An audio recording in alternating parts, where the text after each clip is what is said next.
Je voudrais juste te dire un tout petit mot, puisque c'est la dernière fois que je prends la parole, qui ne sera pas du tout long, mais qui tentera de vous dire pourquoi j'ai souhaité qu'on finisse avec cette lecture. Il y a une raison affective et une raison, disons, intellectuelle et esthétique. Donc je vais commencer par la raison affective, c'est qu'en fait, Camille de Toledo, qui est à ma gauche, qui est un ami très cher, est celui qui a imaginé, il connaissait le projet de Theory Now, et il connaissait le projet de la colonie, et c'est celui qui a imaginé Theory Now à la colonie, et qui nous a connectés, Kader et moi. Donc je lui en sais gré, c'était une belle idée, tu vois, Camille. Et je veux juste profiter de ce moment pour remercier mais infiniment l'équipe de la colonie qui fait face à son premier événement.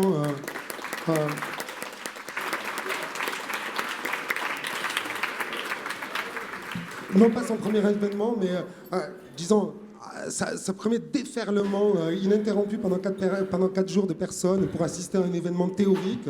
Donc bravo à l'équipe de la colonie, et je veux remercier infiniment, mais infiniment Kader Atia d'avoir à ce point soutenu ce projet. Ça a été un plaisir de travailler toutes ces semaines et toutes ces dernières semaines, tous ces mois auprès de lui, de son engagement, de sa générosité que je pense vous sentez et que vous ressentez. Donc voilà, c'était la raison affective. Maintenant, je passe à la raison intellectuelle. Il s'est agi pendant ces 4 jours de penser le monde contemporain, de penser la temporalité contemporaine. Et il se trouve que Camille de Toledo, Kantuta Kiros et Alio Shaimov font ça depuis des années et viennent de le faire de manière absolument remarquable dans un livre qui s'appelle Les potentiels du temps, qui est un livre à la fois sublime, que je vous encourage à lire, et par ailleurs très original dans sa conception, un livre collectif, un livre qui agence des formes différentes, qui agence des formes de discours différentes, et qui fait ce pari sur le temps, qui est un pari généreux, ouvert, que le temps soit potentialisé, qu'il ne soit plus vectorisé par des récits dominants, par des récits zombies, comme les appelle Camille, mais qu'il soit potentialisé par des récits minoritaires, par des récits périphériques secondaires, que la temporalité se diffracte, qu'elle se connecte dans une forme d'égalité et que nous soyons tous participants de cette invention du futur. C'est pour ça qu'on leur a demandé ce soir de finir par ce qu'ils voulaient à partir du livre. Ils ont choisi le format de la lecture. Finalement, ils ont choisi d'être à 2 pour cette lecture, avec une voix masculine et une voix féminine. Alyosha, qui est entièrement partie intégrante de ce projet, restera sur le côté. Je vous les présente juste, malgré tout, Alyosha Imov, Kantuta Kiros, que vous avez peut-être rencontré si vous êtes venu ces derniers jours ici ou ailleurs, qui sont à la fois théoriciens de l'art, curateurs et surtout les fondateurs de cette plateforme tout à fait fondamentale, qui s'appelle Le Peuple qui manque, qui organise à la fois des expositions, des moments de rencontre, de publication, et qui a beaucoup participé à cette refondation des savoirs à partir de l'art ces dernières années. Et à côté de moi, Camille de Toledo, ou Ch'to, selon qu'on est à Paris ou à Berlin, on ne l'appelle pas pareil.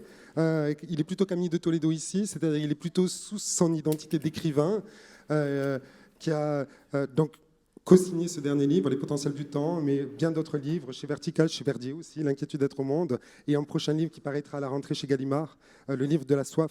De la faim et de la de soif. La faim et de la soif chez Gallimard. Je commence à être très fatigué, j'oublie même ce que vont faire mes meilleurs amis. Mais voilà. Je crois que je vais vous laisser commencer. On est arrivé à ce moment d'attention, à ce moment d'obscurité. Donc c'est à vous. Voilà, merci infiniment. Je vous dis juste un mot et puis ensuite on s'engagera dans cette lecture. C'est un moment très court. Ce sont des voix fragiles, donc si vous arrivez à garder un petit moment de concentration, voilà, pendant 15 minutes ou quelque chose, et ensuite je pense qu'on pourra tous fêter, et joyeusement, je suis vraiment infiniment heureux d'avoir, effectivement, comme le disait Lionel, fait se rencontrer ces deux grands amis que sont Kader Atia et Lionel Ruffel. Un mot de ce texte, c'est un texte, c'est une lecture à 2 voix. C'est un agencement à partir d'un texte qui est dans les potentiels du temps, dont Lionel vient de vous parler, qui clôt le livre et qui est sous forme d'abécédaire, Alors l'abécédaire, c'est toujours cette illusion de savoir. Ça va de A à Z, ça nous donne l'impression d'avoir un savoir complet.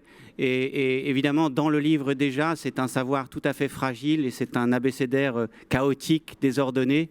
Et vous allez sans doute entendre dans cette lecture que il est encore plus, disons, chaotique, désordonné, elliptique dans ce texte. Également, vous dire le contexte, la façon dont il est conçu. Sans doute que ce texte dit ou cherche à dire d'une certaine façon que l'on a atteint un point de nos prédations humaines où disons, voilà, on sait que désormais les glaciers fondent et autres. Et je pense que vous avez entendu parler pendant ces 4 journées de Théo-Renard, d'Anthropocène, de ce moment un peu charnière, tournant. Ce texte tourne autour du mythe de Noé. Voilà. Et donc... Bonsoir et merci à Lionel pour cette belle présentation. Merci aussi infiniment à Kaderatia pour son accueil si généreux, pour voilà, ce lieu magnifique, et on est très heureux de faire cette petite lecture avec vous tous ce soir. Il faut imaginer Noé déçu. Il faut imaginer Noé déçu. N. Noé. Noé est celui qui porte le nom de la grâce, le Noun et le Het. Il est sommé de recueillir. Il est porté des jours, des semaines sur les eaux du déluge. Mais comment s'organise la vie à bord de l'arche? Quelle répartition entre Noé et les multiples espèces? Et le soir, quand le soleil se retire, que désire Noé? Nous sommes aujourd'hui au début du XXIe siècle. Nous comprenons, après le long détour de la maîtrise, la condition de Noé. Nous entrevoyons que nous sommes dans l'arche, que l'histoire de la puissance à partir du langage, du savoir, a conduit à un déluge stationnaire. Les eaux avancent et nous imposent de reconfigurer le nous. Ah, arche. L'arche cherche entre la damnation et le salut une nouvelle forme d'habitation. Ah, archer. Habitant d'arche. Tirant en archer des flèches vers des terres potentielles, ou poursuivre des lignes brisées, des généalogies nouvelles, d'autres formes de représentation. Arche qui nous aide à repenser notre place parmi les espèces, naviguant sur les eaux du déluge, qui nous aide à penser les formes de nos mondes à venir, pays flottants, règnes animaux, végétaux et humains. Arche qui porte la mémoire de toutes les migrances. A. Anthropocène. A. Apocalypse. B. Bartleby. C. Colère. D. Dette. E. Enfance. F. Faute. F. Fiction. D. Disposition. E. Écriture. G. Généalogie. D'où venons-nous? Dans quelle ville sommes-nous nés? Qui étaient nos parents? Nous devons apprendre à vivre à partir de mères multiples, de pères absents, de matrices abstraites, en grandissant dans des familles recomposées ou décomposées. Nous devons pour ce faire transformer le récit des origines pour autoriser mythologiquement le vertige. G. Guerre. H. Hantise.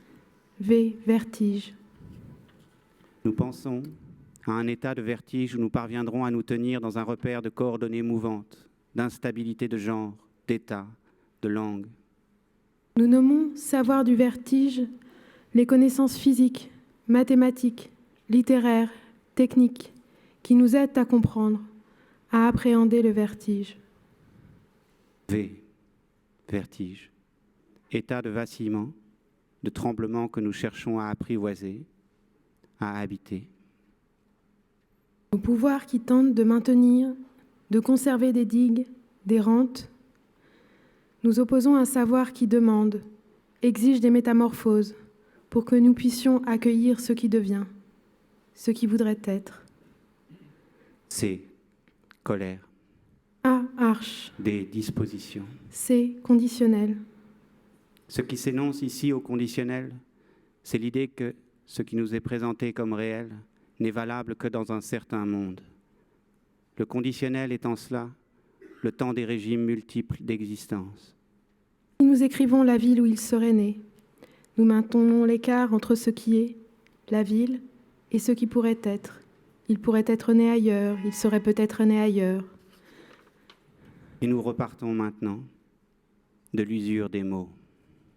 Des mots usés par les souffrances du siècle. Qui est le plus endetté? Qui devra porter la charge de la dette? On ne pense plus ce qui doit être, mais ce qui est dû. Ce sont les questions de notre temps, le cœur des négociations au début du XXIe siècle. Et nous devons comprendre, apprendre comment la comptabilité des dettes et des contre-dettes a changé le futur en un échéancier d'impossible acquittement. Sortir peut-être de cet âge des mémoires, des dettes et des contre-dettes, afin d'œuvrer à des convergences de possibles. L'Anthropocène est une pensée de l'endettement humain à l'égard de la Terre. Le postcolonial est une pensée de la dette européenne à l'égard de l'Afrique, de l'Asie, des anciennes colonies.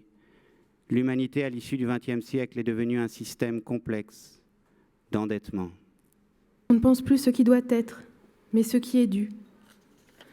M, mémoire. D, dette. E, écriture. Dès l'enfance, nous sommes tapissés d'écritures images, d'écritures sonores, des récits qui nous peuplent et nous trament. Sur ce tapis d'écriture, nous écrivons à notre tour ce que nous appelons une vie. Nous nous représentons la lutte entre le réel déjà écrit et les enfances que nous sommes, comme un combat entre diverses écritures. Dans cette lutte, les scripts ne sont pas tous égaux.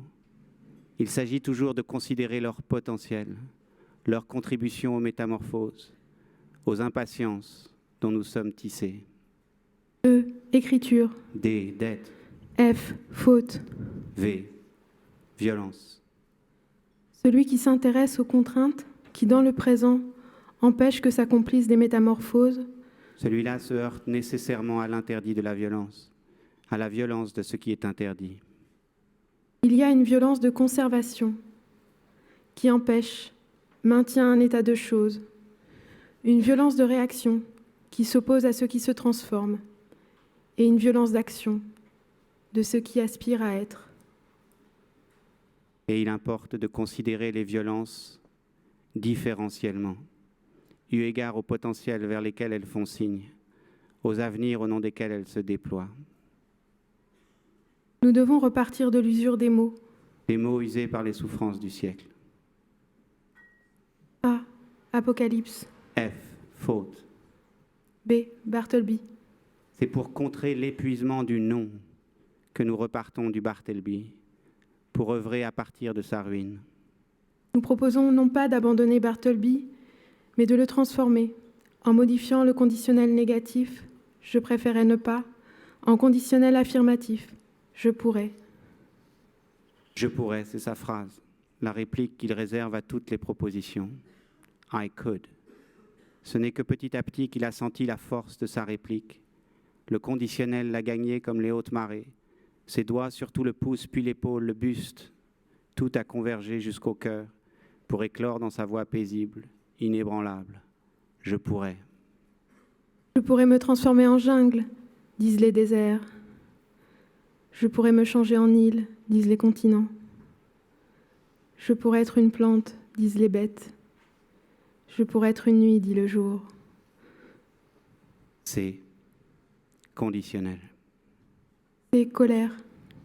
Au contraire du passé, du présent, du futur, temps compromis. Nous proposons de travailler à partir des conditionnels. Nous invitons à une remise en cause de ce qui est, ce qui fut, ce qui sera, par le travail permanent de ce qui serait, ce qui aurait pu être, ce qui pourrait être. T, temps. O, obsolescence. P, plasticité. F, fiction. Les fictions au XXIe siècle ne sont plus des adjonctions au réel. Les multiples strates de fiction sont aussi sûrement que les strates géologiques d'une falaise forment la falaise, ce qui compose le réel. Il n'y a pas un réel face ou à côté d'un fictionnel. Il y a désormais des machines sujets qui poursuivent leur fiction, des entreprises sujets qui construisent leurs mythes. Chaque entité, dès lors qu'elle est reconnue comme sujet, État, entreprise, se dote de moyens pour se raconter. Si nous prenons conscience de cette construction fictionnelle, nous œuvrons au vacillement de ce qui est. Nous entrevoyons des possibilités de transformer les fictions qui nous gouvernent parce qu'elles sont justement des fictions que l'habitude et le droit ont changé en fait. D, dette. F, faute. D, disposition. I, impatience. L'impatience se manifeste chez un enfant lorsque celui-ci ne parvient plus à contenir l'attente. On dira qu'il y a au début du XXIe siècle une impatience des glaciers dont la fonte est le signe, une impatience des peuples qui cherchent à échapper à l'enfermement des dettes, une impatience des migrants qui, tenus en rétention, finissent par déborder les frontières. Il y a des impatiences cosmiques, écologiques, algorithmiques, qui donnent d'ores et déjà des émotions aux machines. Il y a des impatiences académiques, artistiques, fictionnelles. I, impatience. F, forêt. G, généalogie. S, sujet. T, transmission. Nous concevons la transmission comme une mission de trans. Nous proposons de réfléchir à des formes institutionnelles par lesquelles ce qui se pose comme instance de coupure, de séparation, ne transmet pas le toujours même, mais s'efforce au contraire d'instituer des mouvements, de fixer en nous les aspirations aux métamorphoses. M, métamorphose. F, faute. L, ligne. K, cabale. P, potentiel. Ce qu'observe le potentiel, c'est l'intensité de transformation contenue dans les récits qu'il recueille, qu'il produit. Le potentiel se place avant tout dans les temps, pour voir ce vers quoi il pointe. Il cherche dans l'infinité des signes, des espoirs de métamorphose. H, habitation. S, spectre. R, réalité. F, fiction. T, temps. Le temps est cette épaisseur où s'engage plus qu'une vie. Le temps est cette épaisseur où se déploie quelque chose à partir des morts. Un temps où nous nous arrachons au scénario de la prévision pour nous réinscrire dans un champ d'imprévision.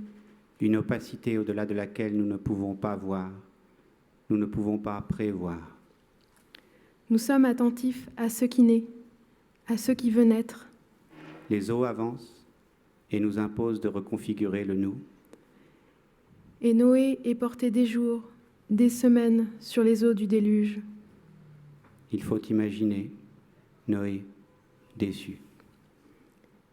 Il faut imaginer Noé déçu.